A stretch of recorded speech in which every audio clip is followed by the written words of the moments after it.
नमस्कार. जय शंकर दत्तगुरु. मी डॉक्टर अश्विनी जितेंद्र काळे. उग्रवीरम महाविष्णू ज्वलंतम सर्वतोमुखम नृसिंहम भीषणम भद्रम मृत्युर्नमाम्यहम. नरसिंह जयंती अतिशय सुंदर असा पर्वकाल आपल्याला प्राप्त होत आहे.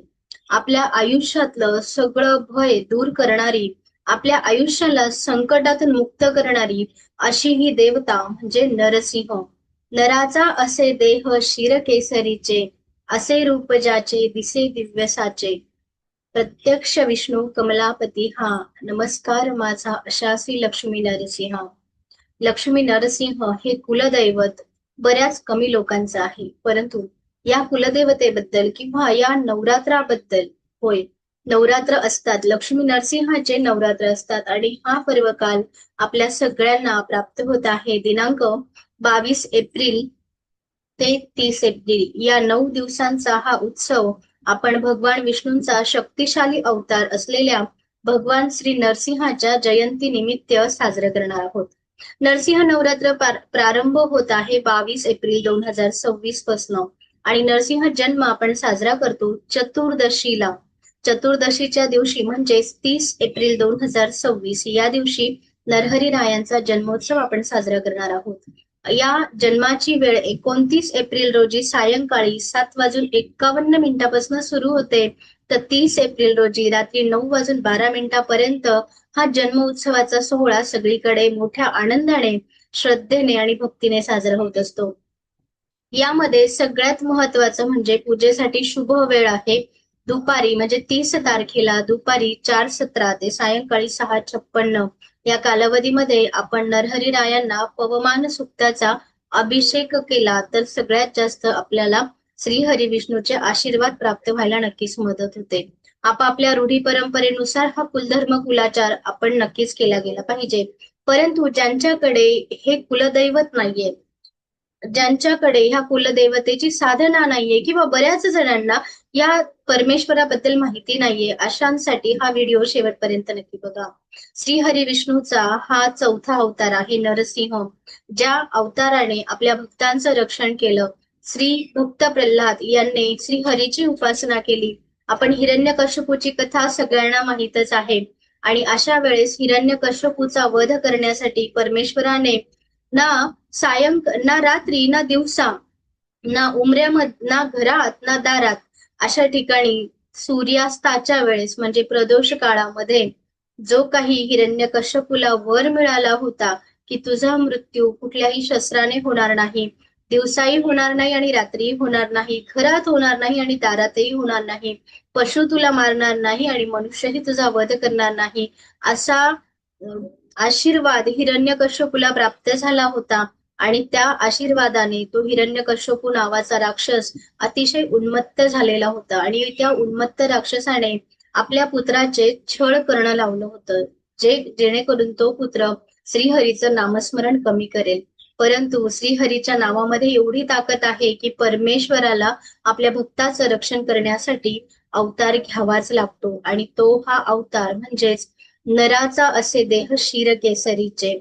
परमेश्वराने श्रीहरी विष्णूने आपले पालनकर्ते आहेत आणि या पालनकर्त्याने या दिवशी उमऱ्यामध्ये हिरण्यकश्यपूला आपल्या मांडीवर ठेवून नखाने त्यांचा वध केला आणि ती वध करत असतानाची परमेश्वराची जी उग्र स्वरूपाची मूर्ती आहे किंवा जे उग्र रूप आहे, त्या उग्र रूपाचं स्मरण जो भक्त मनापासून या दिवशी करतो तो भयमुक्त होतो, तो कर्जमुक्त होतो, त्याच्या आयुष्यातलं दारिद्र्य दूर व्हायला नक्कीच मदत होते. जर तुमच्याकडे हे कुलदैवत नसेल तरीही सायंकाळच्या वेळेस तुम्ही श्री व्यंकटेश स्तोत्र, विष्णू सहस्रनाम याचा पठण करू शकता आणि त्यासोबतच माता महालक्ष्मीची पूजा सुद्धा या दिवशी केली जाते. नरसिंह जन्माच्या दिवशी परमेश्वराला टरबूज, खरबूज, कैरीचं पन्ह, हरभऱ्याची डाळ, पेढे, केसरचं दूध आणि बेसनाचा लाडू असा नैवेद्य अर्पण केला जातो आणि दुसऱ्या दिवशी ह्या नवरात्राचं पारण होतं. आपापल्या परंपरेनुसार ही पूजा विधी व्रतवैकल्य केली जातात.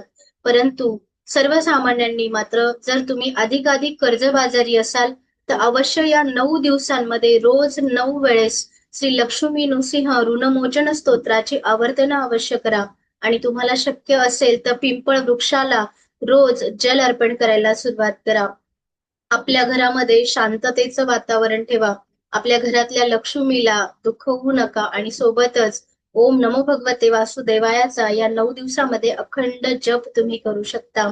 श्री लक्ष्मी नृसिंह हे कुलदैवत अतिशय उग्र स्वरूपाचं आहे आणि वध केल्यानंतर परमेश्वराने आपली नख ही औदुंबरामध्ये रोवली होती. तो दाह कमी करण्यासाठी ती नख औदुंबरामध्ये रोवली होती. आता याचं श्रीपाद श्री वल्लभ चरित्रामध्ये सुद्धा अतिशय सुंदर प्रमाणामध्ये वर्णन केलं गेलं आहे.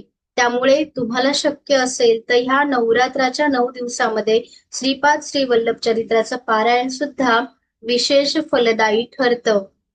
ही माहिती अतिशय दुर्मिळ आहे. व्हिडिओ तुम्हाला नक्की आवडलाच असेल. तुम्ही लाईक करणार आहात, शेअर करणार आहात आणि चॅनलला सबस्क्राईब मात्र करा. श्री लक्ष्मी नृसिंह देवतेची स्तोत्र ही थोडीशी कठीण आहे, परंतु जी लोक मद्यपान आणि मांसाहार करतात त्यांनी मात्र ही साधना करत असताना विचार केला पाहिजे, कारण बऱ्यापैकी या साधनेमध्ये नियम आहे. काही कठोर नियम या नरसिंह नवरात्राचे आहेत आणि ते नियम तुम्ही पाळून जर परिपूर्ण उपासना करत असाल तर नक्कीच श्री लक्ष्मी नरसिंहांची कृपा तुमच्या घरामध्ये होणार आहे. आणि विशेष म्हणजे नरसिंहाचं हे उग्र रूप असणाऱ्या ज्या घरामध्ये कुलदैवत आहे त्या देवघरामध्ये देवाचा जो फोटो असतो तो फोटो हा लक्ष्मी मांडीवर घेऊन बसलेला असतो.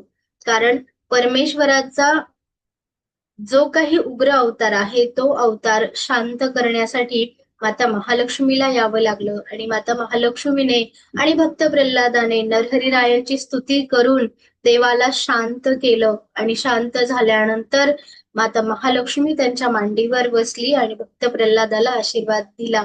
त्यामुळे ज्यांच्या घरामध्ये हे कुलदैवत आहे त्यांच्या घरी अतिशय सुंदर असं रूप असणारा हा परमेश्वराचा फोटो आहे.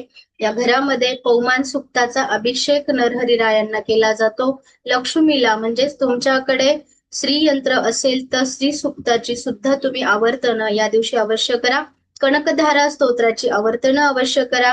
माता महालक्ष्मीची कृपा प्राप्तीसाठी केसर दुधाचा नैवेद्य देवाला अवश्य अर्पण केला गेला पाहिजे. या नवरात्र उत्सवामध्ये तुम्हा सर्वांना नरहरिरायांची कृपा प्राप्त हो आणि तुमच्या आयुष्यातील भय, दुःख, दारिद्र्य, क्लेश निवारण हो, हीच नरहरिरायांच्या चरणी प्रार्थना. बोला प्रल्हाद वरद नरहरी शामराज. जय शंकर दत्तगुरु. आणि विशेष म्हणजे हीच कुलदेवता आपले महाराष्ट्राचे मुख्यमंत्री श्री देवेंद्रजी फडणवीस यांची सुद्धा आहे. इंदापूर या ठिकाणी अतिशय सुंदर असं हेमाडपंथी मंदिर आहे. युट्यूब चॅनलला तुम्ही सबस्क्राईब कराल तर तुम्हाला ती सुद्धा माहिती नक्कीच मिळेल. त्या ठिकाणी असणारे जे पौरोहित्य करणारे गुरुजी आहेत त्या गुरुजींनी अतिशय सुंदर पद्धतीने आपल्याला नरहरिरायांचं स्वरूप आणि मंदिराचं जे काही पावित्र्य आहे ते सांगितलं आहे. तोही व्हिडिओ तुम्ही नक्की बघा. त्याही व्हिडिओला तुम्ही लाईक, शेअर आणि सबस्क्राईब करा. जय शंकर दत्तगुरु.